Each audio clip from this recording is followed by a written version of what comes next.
the lead decorator of iWorld Painting. I'm back again because I want to give out some technical knowledge on how to handle some defects that I've been treating over time, and it's giving me good results. So I want to teach my colleagues, my clients, on how best this can be solved. The first one on my list is called flaking. What is flaking? Flaking is the condition where a paint film loses adhesion or bonding on the surface it is being applied. Now there's a particular word that I call bonding, that I call adhesion.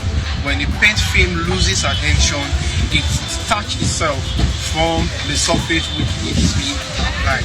Now how then can you solve issues of flaking?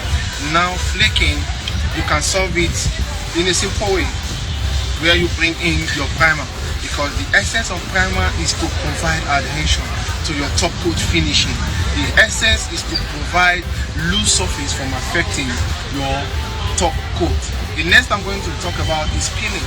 What is peeling? Peeling and flaking is the same thing, but the width of it, the severity of it is what differentiates them. You understand? Flaking most times usually occur both in the paint film, the skim film. Both can flake off. You understand? Both your plaster can flake off. Plaster does not peel. Plaster flake off. That's mostly the difference between what peeling and flaking.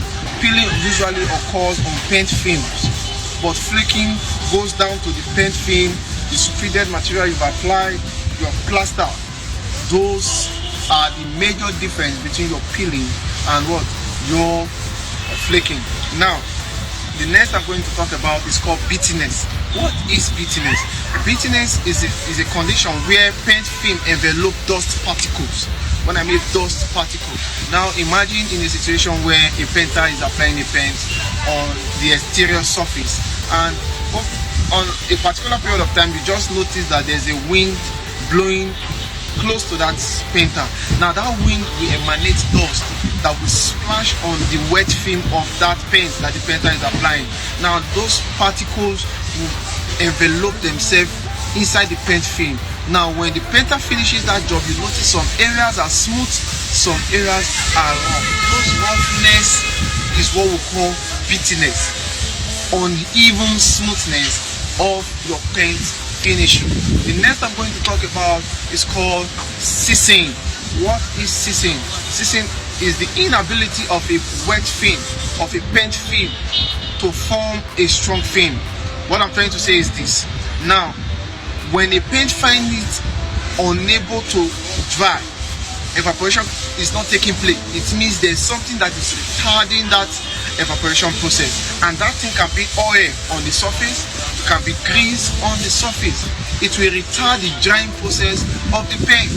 That is seizing, the inability of a paint to form a film, a strong film. When I mean a film, I'm talking about a layer.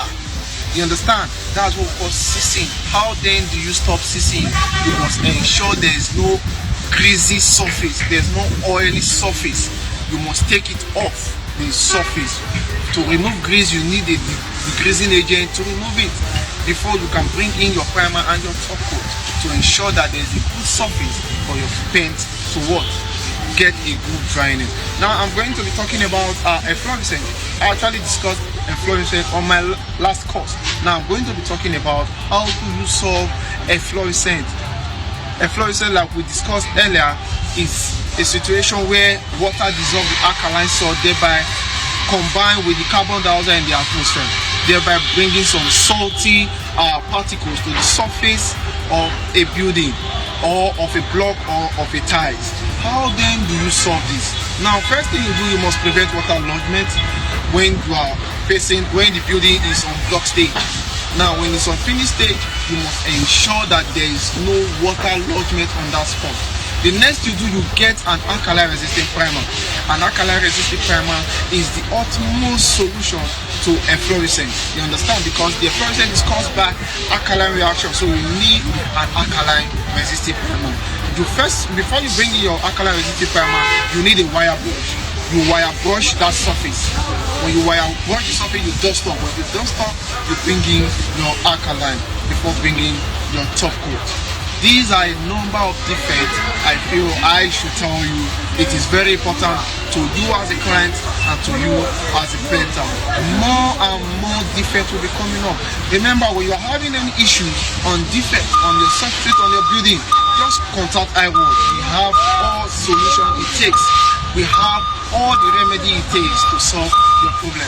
See you in my next class. Thank you very much and God bless you.